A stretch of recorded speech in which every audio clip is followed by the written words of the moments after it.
ఉమ్మడి ఖమ్మం జిల్లాలో మంత్రులు పర్యటించారు. మనుగురులో సీతారామ లిఫ్ట్ ఇరిగేషన్ ప్రాజెక్టు పనులను మంత్రులు పరిశీలించారు. సీతారామ ప్రాజెక్టు అఫ్టేక్ పాయింట్తో పాటు టెన్నెల్ పనుల పురోగతిని క్షేత్రస్థాయిలో పరిశీలించారు.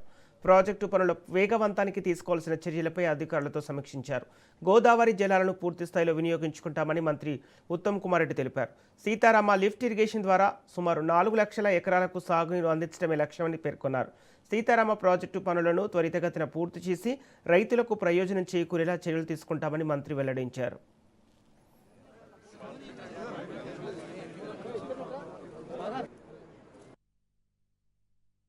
సీతారామ ప్రాజెక్టు పైన కొంత ఆర్థిక పరమైనటువంటి పెద్ద భారం వేసినప్పటికీ కూడా ఆనాటి కాంగ్రెస్ ప్రభుత్వం డాక్టర్ వైఎస్ రాజశేఖర రెడ్డి గారు ముఖ్యమంత్రిగా ఉన్నప్పుడు జిల్లాకు సంబంధించినటువంటి ప్రజాప్రతినిధిగా గోదావరి నదీ జలాలని పెద్ద ఎత్తున ఈ జిల్లా రైతాంగ సోదరులందరికీ అందించాలన్నటువంటి ఆలోచనతో లోతుగా అధ్యయనం చేసి ఇదే స్థానం నుంచి రాజీవ్ సాగర్ దుమ్మగూడెం పునాదులేసి పనులు మొదలుపెట్టించిన సంగతి కూడా మీకు తెలిసింది. ఆనాటి రాజీవ్ సాగర్ 1681 కోట్లతో 2 లక్షల ఎకరాలకు నీళ్లు ఇచ్చేటువంటి ప్రాజెక్ట్. ఆనాటి దుమ్మగూడెం రాజీవ్ సాగర్ 1681 కోట్లతో 2 లక్షల ఎకరాలకి నీళ్లు ఇచ్చేటువంటి కార్యక్రమం.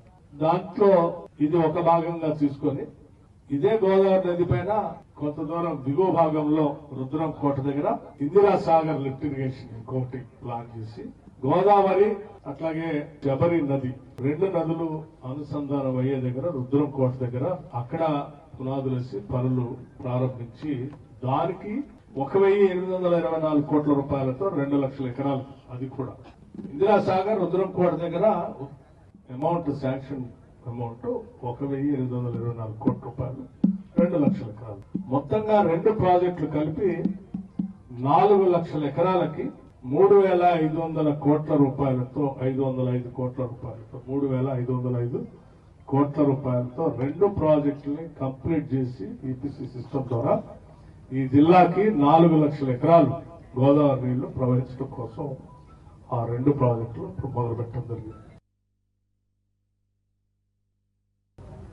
వాస్తవంగా ఇరిగేషన్ శాఖ నడిపించడం మొదలుపెట్టి చూస్తే ఎంత నష్టం చేసిందో తెలంగాణకి గత బీఆర్ఎస్ పార్టీ బీఆర్ఎస్ ప్రభుత్వం స్పష్టంగా అవపడుతుంది.